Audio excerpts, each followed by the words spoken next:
Tonight, we know the name of the detective who shot and killed a man this week in Arbutus. He's a 28-year veteran of the Baltimore County Police Force and opened fire on a man who authorities say was armed with a bow and arrow. WJZ investigator Mike Helgen is live on your corner tonight, looking into the lack of police body camera video in this case, Mike. Stefan, Denise, the detective who fired the deadly shot didn't even have a body camera. The other officer who witnessed the whole thing never turned his camera on until after it was all over. Now, the son of the man who died says his dad had some mental health issues and he believes police overreacted. After someone called 911 reporting 51-year-old Arvell Jones Sr. was armed with a bow and arrow shooting at passing cars, a responding officer wanted details. You're the first contact to complainant, please find out a little bit more. See if we can find out more information. Within minutes, Jones would be dead. We're starting CPR. The Attorney General's office leading the investigation says Detective Todd Weidel, who's been a member of the Baltimore County Police Department for almost 30 years, shot and killed him. Let's get a medic down here, please. 1018. I need my supervisor down here. The detective was not equipped with a body camera.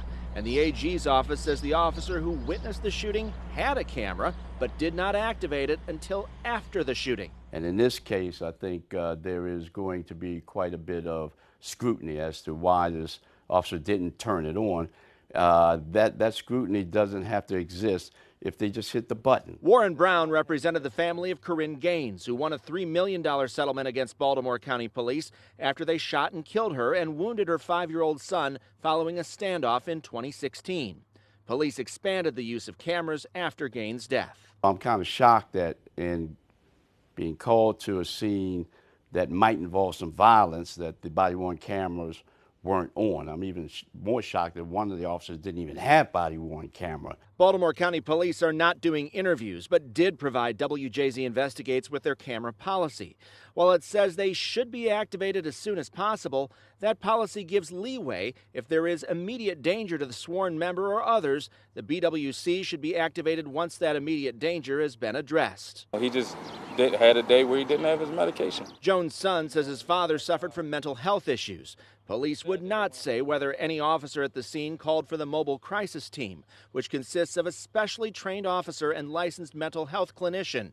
Police say the team is called at the discretion of responding officers. We're supposed to serve and protect, not kill the people that we love. At the end of the day, I feel like the officers could have handled it in a totally different way. At the trial last year for David Linthicum, found guilty of shooting several county officers, his defense attorney accused police of escalating the situation, heading toward his bedroom as he was armed and suicidal. It's for their protection as well, so that in instances like this, they're not left to other people second-guessing their actions.